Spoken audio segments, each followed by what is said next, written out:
والخوف قلبي طائر. Donc, alhamdoulilah, aujourd'hui notre sœur Alexandra va se convertir à l'islam. Donc c'est un très très grand événement, surtout à l'approche du mois de Ramadan qui risque de commencer d'ici quelques jours. Donc tu vas répéter après moi, Inch'Allah, cette parole, en arabe si tu peux.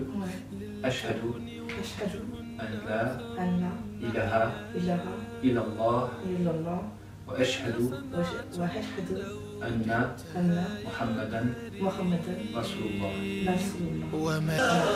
En fait, cette parole-là, qui signifie en français, il n'y a pas de divinité si ce n'est Allah et Mohammed est son messager.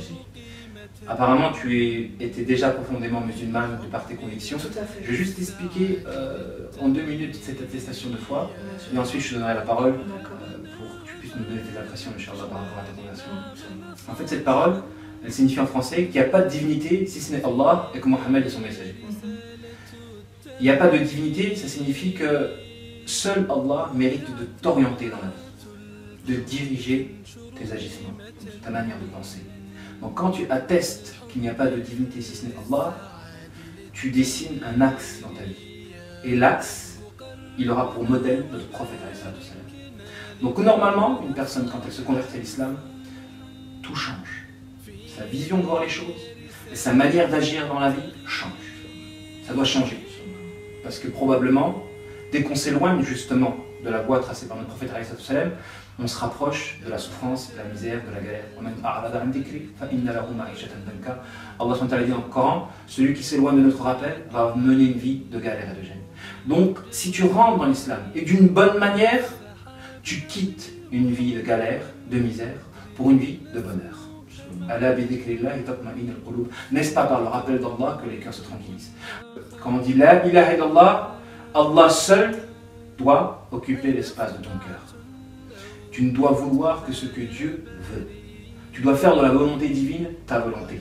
Tu dois mettre de côté tes intérêts personnels pour mettre l'intérêt divin avant. C'est ça l'adoration. L'adoration consiste à vouloir ce que Dieu veut que l'on fasse en mettant justement sa volonté avant la nôtre. Et pas le contraire.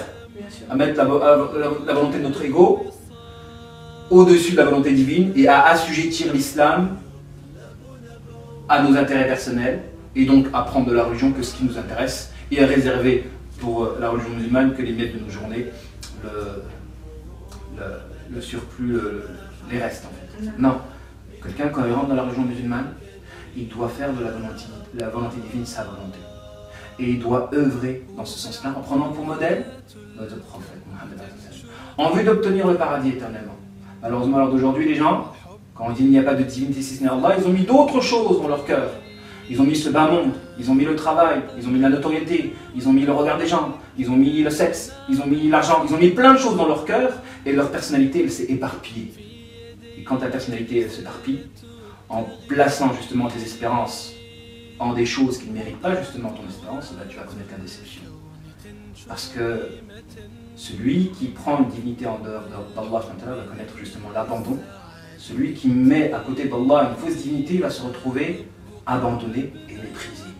Toute personne qui met dans son cœur un autre qu'Allah, donc qui fait d'une créature le but de sa vie, il va se trouver désenchanté, abandonné et méprisé par cette chose-là, parce que rien n'est éternel si ce n'est notre Créateur.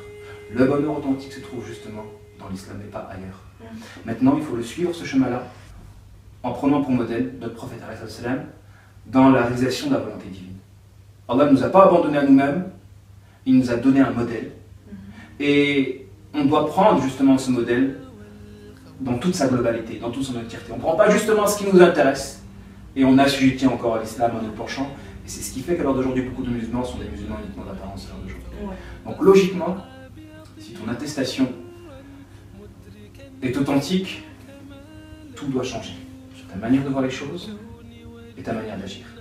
Et pour cela, il faut que tu intègres justement une jama'a, la communauté des croyants. Et moi je t'avertis dès aujourd'hui, peut-être que tu risques d'être désillusionné par le fait que les musulmans d'aujourd'hui ne sont pas à la hauteur peut-être de tes espérances et de tes attentes.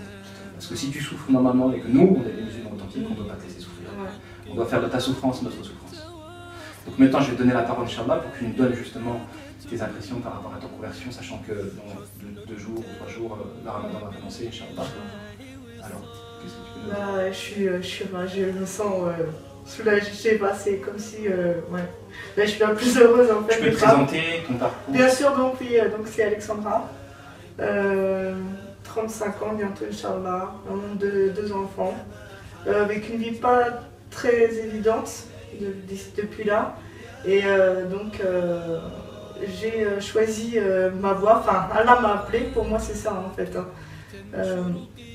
Et aujourd'hui donc je me suis reconvertie et j'espère ne pas décevoir le Tout-Puissant.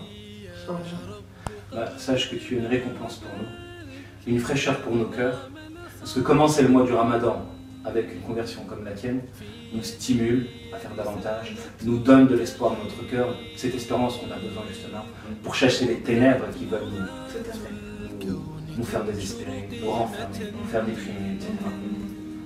Inch'Allah, qu'Allah accepte ton adoration. لنعمل صالحا في يدي رسالة